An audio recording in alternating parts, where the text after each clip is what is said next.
celebration. It's a time of hope for what the future will bring, and a time to remember the triumphs and the tragedies of the year gone by. Richard Threlkeld looks back at the important moments of 1986.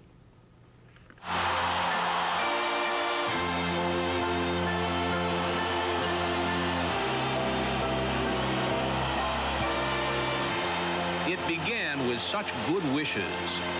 I wish you all a happy and healthy New Year. I wish good health, peace, and happiness. Wishes that didn't come true. Not for America. Challenger, go at throttle up. Challenger, go at throttle up.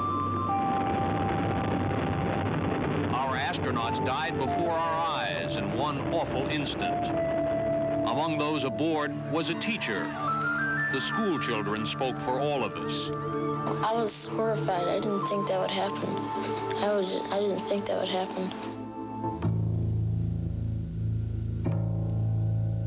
The Russians suffered a different calamity. The meltdown at Chernobyl worried everybody on this very small planet.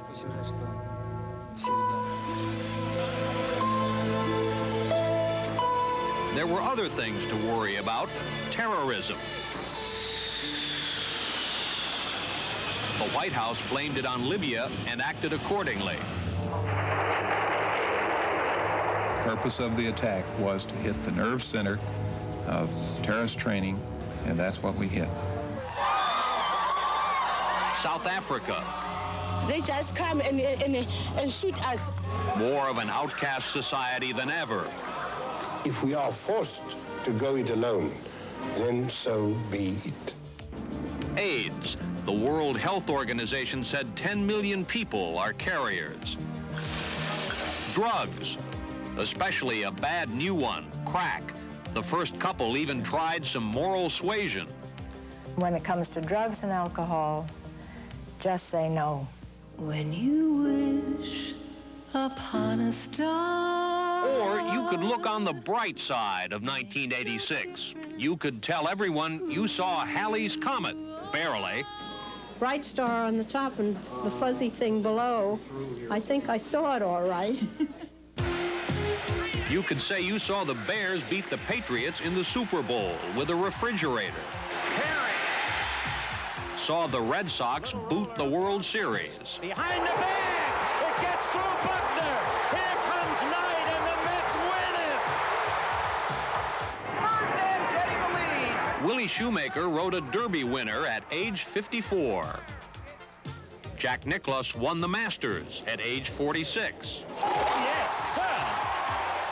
Go into the chapel and Little Caroline Kennedy, all grown up, got married.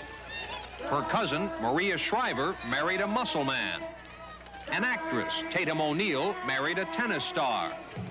And a commoner, Sarah Ferguson, married a prince.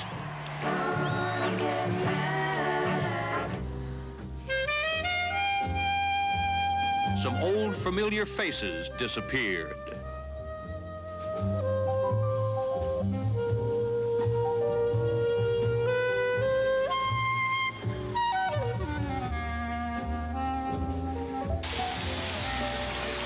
There were some who died much too soon.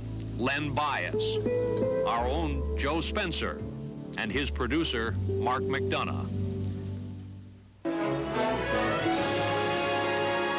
Some history was made this year. Voyager flew around the world on one tank of fuel. Welcome home. There were some transitions. The Burger Court became the Rehnquist Court. Kurt Waldheim became president of Austria, despite some ugly things he was said to have done while he served with Hitler's army.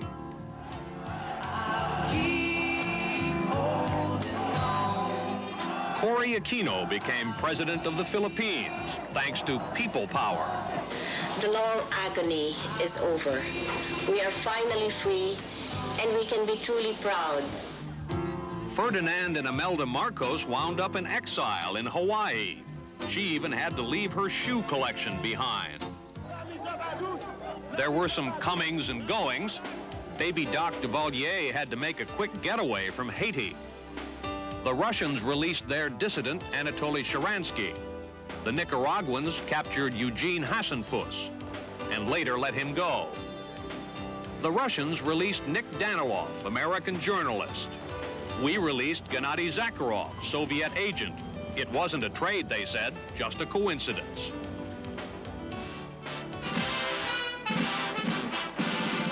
For Ronald Reagan, 5 sweet years in the White House suddenly turned sour. He wanted a summit to make an arms deal with the Russians. He got his summit, he didn't get a deal. He wanted to keep the Senate Republican.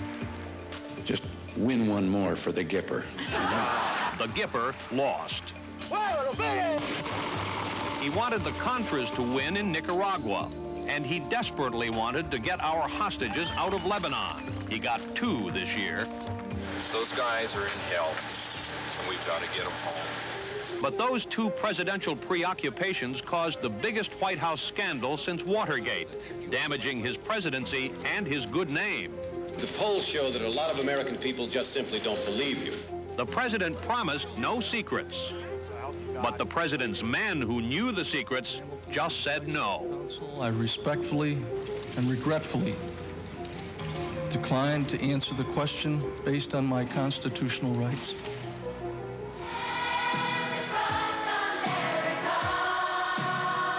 A year that ended badly, yet full of evidence to show that we remain one nation, indivisible.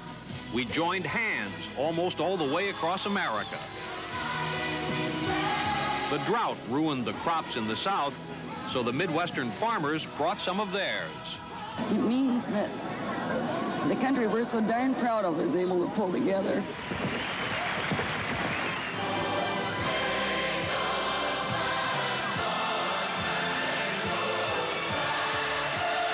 And we fixed up Lady Liberty for another couple of centuries and reminded ourselves why this place of ours, this America, is so special.